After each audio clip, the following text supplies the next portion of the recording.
general takeaway from that 90-minute press conference today, Karl? Well, Mayor Giuliani said there was a centralized plot involving widespread voter fraud in big cities controlled by Democrats. Sidney Powell said the plot was communist in origin, that it had come from Venezuela, it involved Hugo Chavez, and that George Soros and the Clinton foundations were key participants in the plot. These are serious, I think, somewhat strange accusations, but serious. And now both Mr. Giuliani and Ms. Powell have an obligation to go to court and prove them. Obligation. These are questioning the fundamental fairness of our presidential election, and alleging that there are conspirators who worked in major cities in an organized effort to engage in widespread voter fraud, and then foreign agents and powerful Americans, namely Soros and the Clinton Foundation, were involved. So they've got an obligation to go to court and prove these, or the American people will have every reason to question their credibility. So I'm not going to say that they don't have proof, but they better come up with proof and go to court, because these are serious allegations that basically say our election was manipulated by a combination of foreign and domestic actors and stolen. And that cannot be left just simply out there. It needs to be either proved or withdrawn. And the only way to do that is to take these accusations and go to court.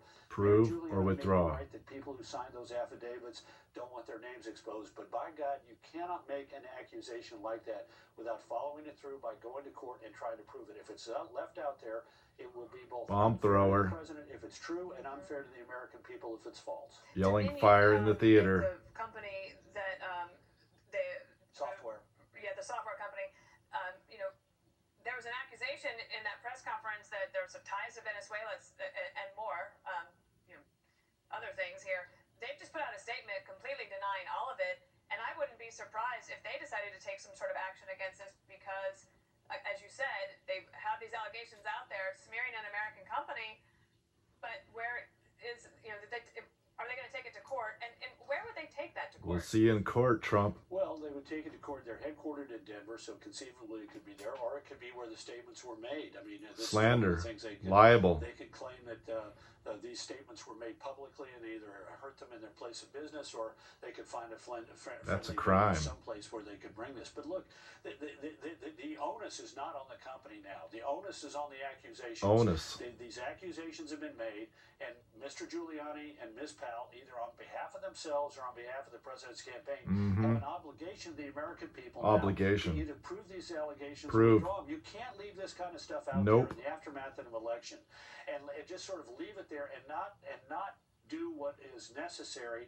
to prove those allegations in a court of law. If they're accurate, then the American people deserve to know it. And our courts need to take appropriate action to deal with the outcome of the election. If they're false, we need to know that as the American people, and thereby judge the credibility of Mayor Giuliani and Ms. Powell. Judge the credibility. I mean, the idea that George Soros and Hillary Clinton engaged in an effort with the now dead dictator of Venezuela, Hugo Chavez, and his successor Maduro, to somehow undermine the American dictator running the world in what Mayor Giuliani called a centralized plot of widespread voter fraud in big cities controlled by Democrats. This we need to find out one way or the other.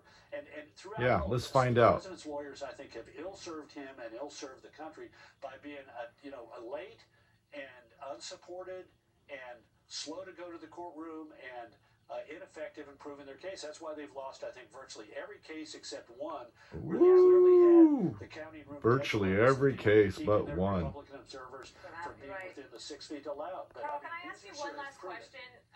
Is all of this a detrimental distraction for Republicans who really want to try to win those 2 Georgia Senate races? Well, it doesn't help if it's not true. It just simply undermines the credibility of the president's team if this is untrue. And the only way to understand whether or not it's true or not is to